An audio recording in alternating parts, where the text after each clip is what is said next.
Hay unas frases de Víctor Hugo que quiero anteceder a un recuerdo sobre Lidia Papaleo cuando denunciaba los crímenes de Mañeto y de Papel Prensa. Tenemos dos frases de Víctor Hugo, el legítimo, el original, Victor Hugo, el poeta francés, porque valen la pena cuando hablamos de tantas mentiras.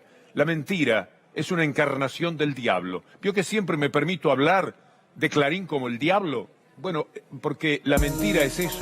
A buena entendedora, con Ina Afinogénova.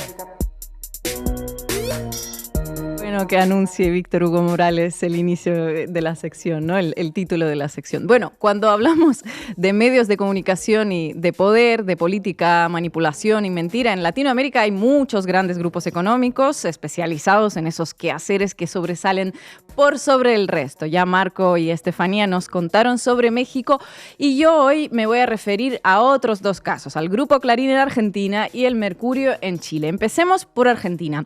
La nave insignia de este conglomerado es el diario Clarín, el medio que dio origen al grupo y el de mayor tirada en las últimas décadas. Clarín marca la agenda informativa que luego reproducen centenares de medios de comunicación en todo el país. Otros medios importantes para su alcance que también pertenecen al grupo son Canal 13 Televisión Abierta, Canal de Noticias por Cable TN y Radio Mitre. Cada uno de estos medios se encuentra entre los de mayor llegada dentro de su grupo. Debajo de ellos nos encontramos con una maraña de radios, televisoras y diarios distribuidos por todo el país. Clarín posee también empresas de telecomunicaciones, servicios de telefonía celular, tendidos de fibra óptica, productoras de contenidos, una fábrica de papel y decenas de empresas de televisión por cable, desde el monstruo que brinda ese servicio en la ciudad de Buenos Aires hasta pequeñas prestadoras que lo hacen en localidades del interior del país. ¿Y cuál es el origen de este grupo? ¿Cómo llegó a convertirse en lo que es hoy, Ina? Tíranos unos poquitos datos, Marco. ¿Cómo no? Sus primeros pasos son transparentes, al menos en comparación con lo que vendría después en su fase de expansión. Fue fundado en 1945 por Roberto Noble, un abogado, periodista y político que se inició en el Partido Socialista. ¿Quién lo hubiera dicho?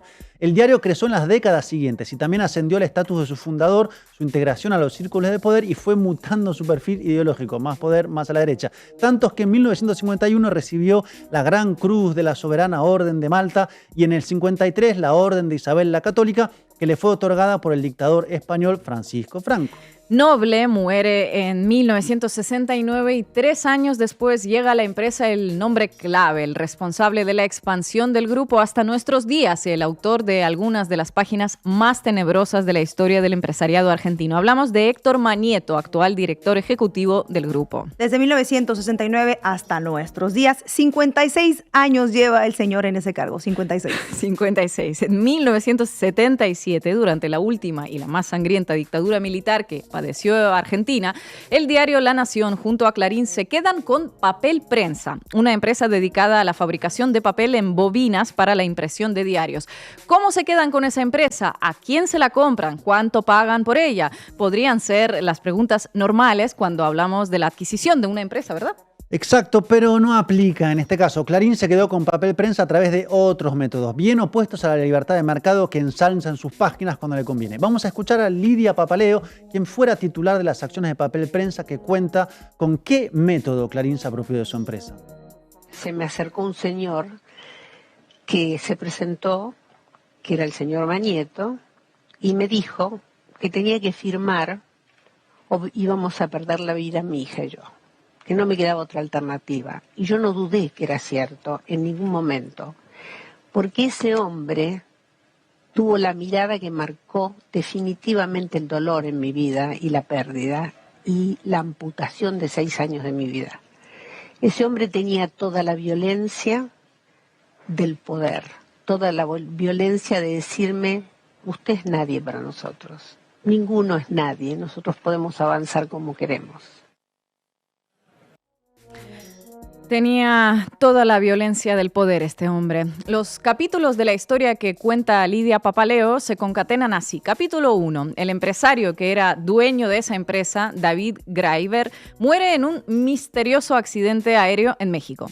Capítulo 2. Clarín y La Nación empiezan una campaña para señalar que el empresario pertenecía en realidad a la organización guerrillera Montoneros. Capítulo 3. La titular de las acciones Lidia Papeleo, a quien acabamos de escuchar, termina cediéndolas mientras es asedida, presionada y sobre todo extorsionada en un contexto donde los asesinatos y las desapariciones se producían todos los días. Capítulo 4. Concluido el traspaso de la empresa, 15 personas del grupo familiar que fue obligado a vender fueron secuestradas. Algunas fueron asesinadas, otras se encuentran desaparecidas y otras fueron liberadas. Por eso dicen, en No es ninguna hipérbole, que Mañeto y Clarín tienen las manos manchadas de sangre.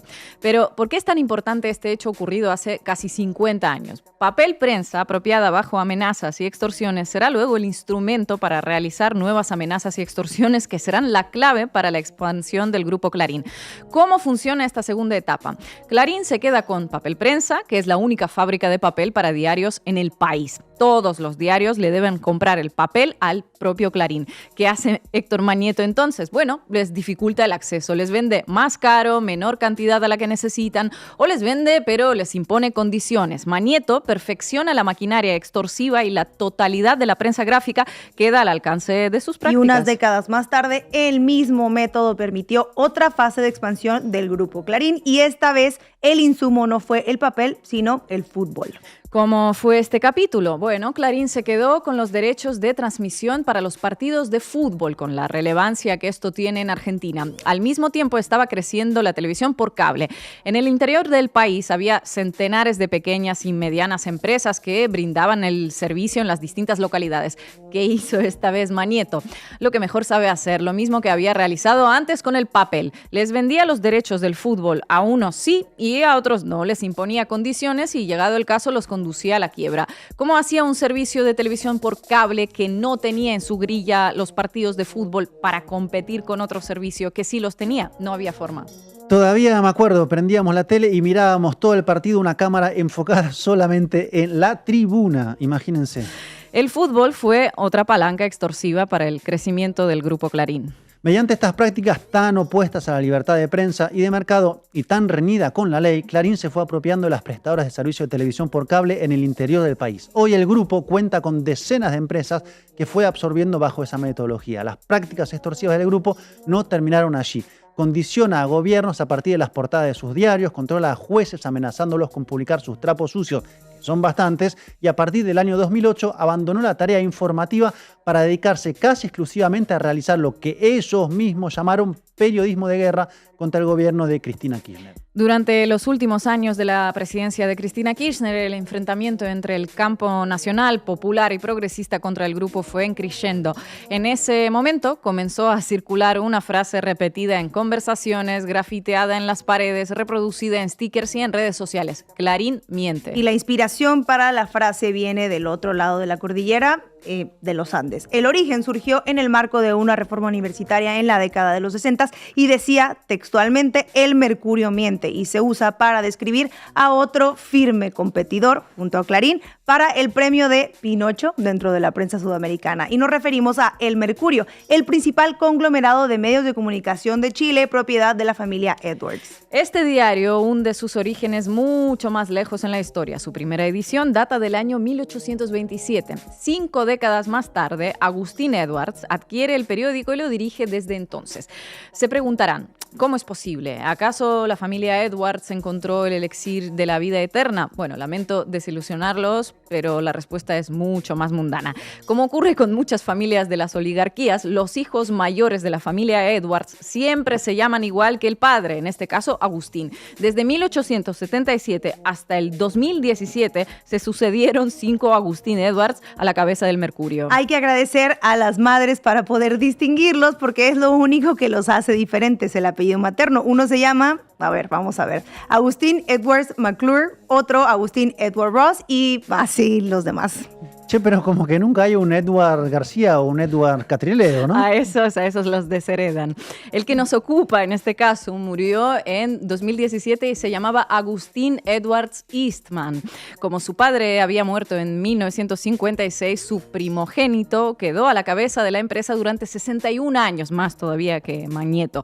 En ese periodo le tocó protagonizar las páginas más infames en la historia de su familia y del diario El Mercurio. La historia es conocida, pero quizá los detalles detalles no tanto, pero para narrarla vamos a basarnos en la reconstrucción realizada por el investigador Peter Kornbluh, que lleva décadas trajinando a los archivos de la seguridad de Estados Unidos sobre Chile, y toda esta reconstrucción está sustentada en archivos desclasificados de la CIA y de otras dependencias del Estado norteamericano. El 4 de septiembre de 1970, Salvador Allende gana las elecciones presidenciales en Chile. 10 días después, Allende aún no había asumido. Agustín Edwards se encuentra en Washington y desayuna en la Casa Blanca con Henry Kissinger, consejero de Seguridad Nacional del presidente Richard Nixon, y con Richard Helms, director de la CIA. Dato de color, en la reunión también participa Don Kendall, quien era presidente de Pepsi Cola, uno de los principales donantes y amigo de Richard Nixon, y que hospedaba a Edwards en su propia casita. En ese momento, en esa reunión, comienza la planificación del golpe de Estado que se ejecutará 3 años después. Lo subrayamos. Quien da el puntapié inicial, el primer eslabón chileno para orquestar el golpe de Estado, se llama Agustín Edwards. ¿Y cómo sigue la historia después de esta reunión? Durante muchos años a este relato le faltaba un eslabón. Los investigadores suponían que había existido una reunión entre Edwards y Richard Nixon, pero nunca se había podido confirmar, no aparecía el papel que lo compruebe. Y ese papel finalmente apareció hace 2 años. Después de esa reunión, Kissinger tomó todas las precauciones para conducir a Edwards hasta la oficina del presidente de Estados Unidos, Richard Nixon, sin que queden registros ni que haya testigos oculares. Tomó todas las precauciones, pero se le escapó un papelito, el que ven en la pantalla y que tardó más de 50 años en aparecer. 9:15 de la mañana de ese 14 de septiembre. Edwards se reúne con el presidente Nixon durante 15 minutos. Y muchos años después, en el 2013, el entonces ministro Mario Carroza interrogó a Edwards en una causa que indagaba sobre el origen del golpe militar. Cuando se le preguntó si se había reunido con Richard Nixon, dijo que pues no lo recordaba. Es algo muy común. ¿Qué le vamos a hacer? Algo que les pasa a todos los abuelitos que han estado involucrados en genocidios, golpes de Estado, delitos de lesa humanidad, desaparición forzosa de personas. Muy convenientemente, en algún momento pierden la memoria y ya pues no se acuerdan de las cosas. ¿Quién nos olvidó alguna vez que se reunió con un presidente gringo, no? La memoria que ya no tenía en 2013 la tenía intacta ese 14 de septiembre de 1970. Después de la reunión con Nixon, la agenda de Edwards prosiguió con una reunión de trabajo con la CIA.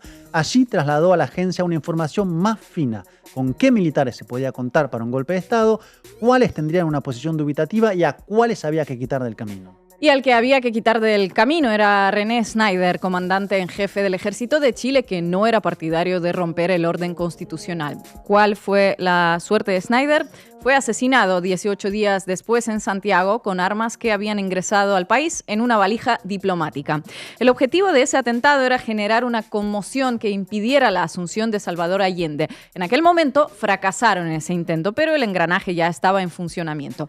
Edwards mantuvo una segunda reunión de trabajo con oficiales de la CIA en la que transmitió las inquietudes de los militares chilenos y los requisitos que debería cumplir Estados Unidos para que estos se decidieran a dar un golpe de Estado. Y ya esta segunda reunión con la CIA, en la que el hombre más poderoso de Chile está conspirando con un servicio de inteligencia extranjero para derrocar al gobierno de su propio país, se realiza el 18 de septiembre, irónicamente, el día que se festejaban las fiestas patrias chilenas. Muy patriota. A lo largo de esas reuniones, el patriota Edwards acordó el financiamiento que recibiría su diario El Mercurio por parte de la agencia durante los 4 años posteriores. Primero para desgastar al gobierno de Salvador Allende, luego para crear consenso y estabilizar a la dictadura de Augusto Pinochet. En una entrevista que el medio de investigación CIPER 18 realizó a Peter Kornbluh, el investigador que encontró todos los documentos de esta trama, le preguntaron si Agustín Edwards era el chileno que más pujó por una intervención en contra del gobierno de Allende. Su respuesta fue, abro comillas, más que ningún otro chileno, militar o civil, Agustín Edwards fue el más temprano, contundente y efectivo proponente de la intervención de Estados Unidos para socavar las instituciones democráticas y procesos constitucionales de su propio país. Solo días después de la elección de Allende, Edwards fue el primer chileno de alto perfil en ir a la embajada de los Estados Unidos y exigir acciones para impedir el ingreso a la moneda del presidente electo. Cuando no obtuvo la respuesta que quería del embajador de Estados Unidos, voló a Washington. Es el único chileno militar o civil que se sabe que se encuentra cara a cara con el director de la CIA, Richard Helms, y es el único chileno militar o civil que registra ahora la historia que se reunió en el despacho Óvalo con el presidente de los Estados Unidos. Vamos a decirlo con todas las letras, ya que la naturalización de estos comportamientos por parte de personajes poderosos introduce una neblina que nos impide ver las cosas como son y llamarlas por su nombre. Agustín Edwards Eastman, un ciudadano chileno, conspira con un servicio de inteligencia extranjero, entrega información acerca de su propio país y pone su diario a disposición de una potencia foránea en pos de alterar el orden constitucional y derrocar al gobierno de su país. Sus acciones derivarán en el asesinato de miles de compatriotas chilenos. En Chile y en todo el mundo, ese comportamiento se tipifica como traición a la patria. El Código Penal chileno, en sus artículos 106, 107 y 108, prevé penas que van desde un mínimo de 15 años de cárcel hasta cadena perpetua y pena de muerte. La pena de muerte fue abolida en 2001. Agustín Edwards Eastman murió en 2017, impune, simulando ser un abuelito desmemoriado, sin haber recibido la condena que tanto merecía por ser lo que fue, un traidor a la patria. Héctor Mañeto y Agustín Edward Eastman son dos ejemplos entre tantos otros que podemos encontrar en todo el mundo. La catadura moral de estos personajes, los intereses económicos de estos grandes conglomerados de empresa explican el estado en el que se encuentran hoy los medios de comunicación comerciales. Lo que hacen ya no se puede llamar periodismo. ¿Qué es? ¿Guerra psicológica? ¿Terrorismo mediático? ¿Manipulación? ¿Mercenarios de la palabra? Por ahí va la cosa y por eso es tan necesario crear medios de comunicación que honren esa tarea, con los que podamos contar para dar una batalla ideológica en contra de estos intereses que todos los días arruinan un poquito más el mundo en el que vivimos. Gracias, compañeros. ¿Es una persona poderosa en todo sentido de la palabra? Absolutamente. Y un poder en la sombra, no este poder oficial, digamos, político que uno puede detentar. Yo creo que Agustín Edwards es probablemente la persona más poderosa de la que muchos chilenos jamás han escuchado hablar. El Mercurio siempre ha representado a lo que yo llamo los intereses permanentes de la derecha en Chile. El Mercurio es mucho más grande que un partido político de la derecha chilena. El Mercurio es la derecha permanente en Chile.